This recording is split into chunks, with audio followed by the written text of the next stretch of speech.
Hello and welcome to At Home with Lucas. So today we're going to be talking about an air fryer, but it's not just any air fryer. This is more like a toaster oven air fryer. Yes, people, this thing has many different powerful features, including air fry bake. Yes, you can combine the two together to make what should be an amazing cooking device, or at least that's what it should do, and that's what I'm hoping happens in this video. So in this video, we're going to be doing a first impressions on said air fryer. After that, I'm going to be putting this bad boy to the At Home Lucas test to figure out, is this something you should buy or maybe skip altogether? I'm here for you, so I don't have to waste your time buying and returning.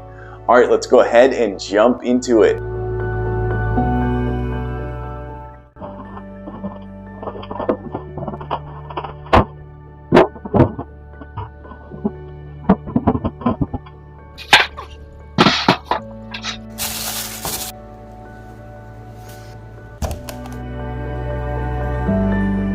Let's take a closer look at this bad boy right quick. So up the top left, you have oven timer. Here is the dial right here.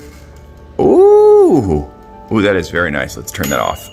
I did not take everything out of there. So you got the oven timer right here. You have the temperature right chair. You have functions over here. And then you have toast timer. Ooh, toast timer. That is amazing. Then, of course, you saw that. That's the power light right chair. And then here's the big display glass right there so you can see what's going on inside. Let's go ahead and take these things off.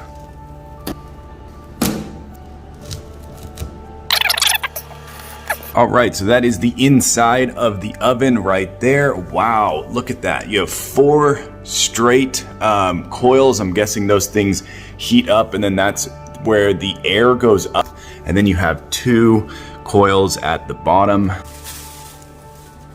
Okay, so there it is with the top rack, which you can put pretty much anywhere. There's 3 different levels over here, and then this is the basket, I'm guessing, to put your fries in, and then somehow you have this drip tray that is supposed to go down underneath all of that. Of course, I will read my user manual to figure all this out. Okay, let's just go ahead and turn this on to a 10-minute timer. Ooh, wow, look at that. That is so nice. It's got like this interesting like microwave slash toaster oven look to it right now. That is awesome. Okay, so let's go ahead and set the heat to 350. What do we got going on here? We got it on warm. Ooh, that is cool. Let's go to air fry. I want to hear this thing. There we go. Go to air fry. All right. Very cool. Okay, wow. All right. Let's go back to one of these, the light shut off. Go to toast. Toast. Okay. So toast, the light shut off. Let me go over to the toast section over here. See if the light turns back on. There it goes. Okay. So the light is basically saying that this thing is on and ready to go. I'm liking the click here. There's 2 clicks going. Very interesting. We have a click going for this one, so I can shut this one off. There we go. Okay. Shut that one off. And now the toaster is on. So you can go to light, medium, or dark. Very cool. I'm liking this a lot. Let's go back to bake. So it's interesting. When you go to bake, this can't shut off. So that's going to be really interesting. Obviously, if you're making toast, you're not going to be baking anything. So go ahead and shut that off. So we go to bake. Now we got to come back over here and turn that on for 10 minutes. Okay, very cool. Super responsive. And of course, you can set your temperature over here. Okay, we got our bread right here. I read the instructions and it said that you're supposed to put the rack on the second, so not the bottom, the middle basically. So you have 3 levels right here. It said put it in the middle, and then it said if you're toasting 2 pieces of bread, which I guess I don't know who's only toasting 1 bread at a time, you're supposed to put them directly in the middle. All right, there we go. We got the bread in there, and I'm hoping that is actually a crumb tray at the bottom. And set our turn to light. Oh, and then you have to set this to toast. Boomski. All right, there we go. I was actually worried that this thing would not toast bread, and that was going to be something that was super annoying. Let's see if we have toast, people. Oh, that is perfect. Wow. Oh, that is really, really nice. big thumbs up. Definitely passed the toaster test, people. Okay, so one thing I just figured out is that this is the drip tray, people. So that's the crumb tray. I just finished toasting that bread right there, and I have to say that this thing did not get very hot at all. It's kind of warm to the touch, but definitely not hot. So it seems like it's able to send the heat out quick, and it doesn't stay hot. Okay, so I threw a lot of different things into this air fryer oven, and I have to say they all came out really, really nice. I was totally blown away. This is just some leftover pizza right here. Put it on air fry bake, and it came out really, really crispy and delicious. Okay, so here we have it on air fryer, and this is just some potatoes that did not bake well in my big oven. They were taking forever, so I threw them in here trying to get them nice and crispy, and sure enough, it did completely crispify my potatoes, and they came out amazing. Okay, so here we go. We got some French fries right here, just the normal crinkle fries, very simple, very straightforward. And I actually baked some other fries in the oven for a comparison, and I have to say that the air fryer definitely won out for sure. We're going to talk about that in just a second. Wow, that is an amazing looking French fry for sure. Definitely cooked it up nice and crispy, and it looks like the inside is still a little bit potatoey, which is very, very nice. Really, really great job. Wow, definitely passed the French fry test for sure. Okay, so this one's kind of funny. We have it on air fry bake, and I have it on 400 for about 20 minutes. These were actually from the barbecue grill that did not cook them all the way. They didn't make them crispy, so I wanted to really crispify them up, so I threw them in here just to get that crispy crunch. And I have to say, it worked really well with the tinfoil. I was kind of surprised. Alright, so here we have some dino nuggets for the kids. This packet, actually, I was kind of surprised. It actually said that you can air fry it. When I saw that, I was like, whoa, I have to buy these for sure.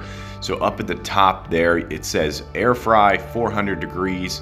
I threw them in there. I had to cook them a little bit longer than it said. It said like 6 to 7 minutes. I think I ended up doing like maybe 10 minutes, 12 minutes. But I actually wanted them to be a little bit more crispy than they probably wanted them to be. Okay, these definitely came out nice and crunchy. I was able to cut into this really easily. It feels similar to being deep fried, but it's kind of like a deep fried slash bake.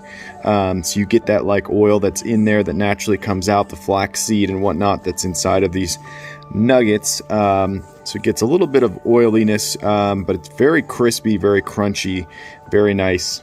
Kid loves it.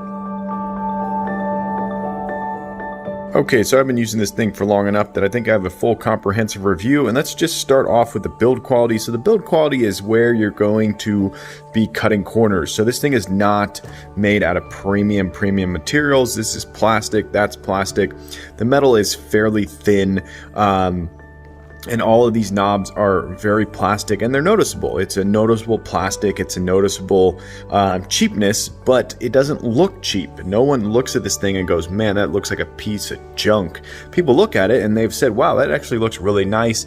I love the flat color on it. It's really premium looking. The knobs look phenomenal for being plastic. It's unreal what they actually accomplished. And where they didn't cut corners is on the inside. So the inside is super, super easy to clean. This tray down here, you get crumbs on it, you get grease on it, you get oil on it. You just clean it off in the sink really, really fast. It's made out of some really nice metal that cleans up super easily. Same thing with the basket, really nice. The only thing I did find that was a little bit annoying was the basket would hit that little gap in the middle and it would fall down, which is very, very strange. And it's not on the top one or on the middle one. So they may say that you're not supposed to put it on this one. I don't know. That was something that was a little bit annoying. Definitely like how this thing does not slam closed because of that grip right there. That really allows it to not slam closed.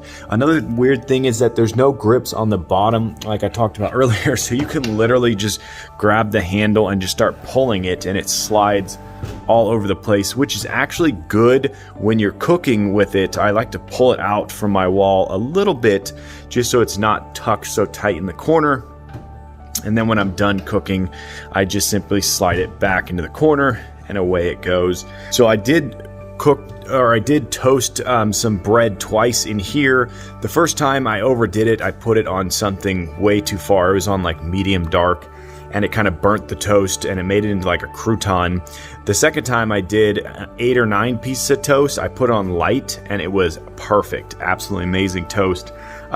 So all of these things here actually really work very well. I found there's a huge difference between air fry and air fry bake. Huge difference. When you switch it from air fry bake to air fry, it just goes into pure air fry mode and crisps everything up. If you do an air fry bake, it's going to actually bake the inside. It's going to turn the coil on the bottom. It's going to bake the inside and it's going to air fry the outside. So really, really nice. Once again, this is very, very cheap, but they didn't cheap out on the internals. So you turn it and it feels very strong and very solid. So they made a very conscious effort to make things cheap and then also make things that need to last actually last. So big thumbs up on that for sure. Let's talk about the heat. So this thing doesn't really get that hot. Even at like 400, 450, I never found it to be boiling hot. I don't know if it's because the air fryer has a way of moving all the air out, but it doesn't get hot. The metal is not the type of metal that's just going to get boiling hot. It will get hot enough to make you notice for sure, but yeah, definitely big thumbs up for this thing. It looks cool. It does its job. It functions. So I'm going to give it a solid 4.3 star rating. I'm going to say for a budget air fryer toaster oven that's not going to break the bank, this thing is worth your time. It's worth your money, and definitely buy one if it's what you want and if it's in the price range you want and it's not too cheap. Definitely buy this one. Buy it. All right, there you go. That's the air fryer toaster oven. Hopefully you enjoyed this video. If you did, definitely click that like button. And if you want to join the Adam Lucas family and you want to be a part of this crew, hit that subscribe button. Every time I get a subscriber, I get a boost to make more and more videos. And it's because of you guys, I surpassed 4K. Yes, people, on my way to 5K, but I need your help. Yes, you right there. Tell your friends, tell your family, this guy's on YouTube. They should go subscribe and watch my channel. But as always, I thank you for watching each and every one of my videos, and I will catch you in the next one. Bye-bye.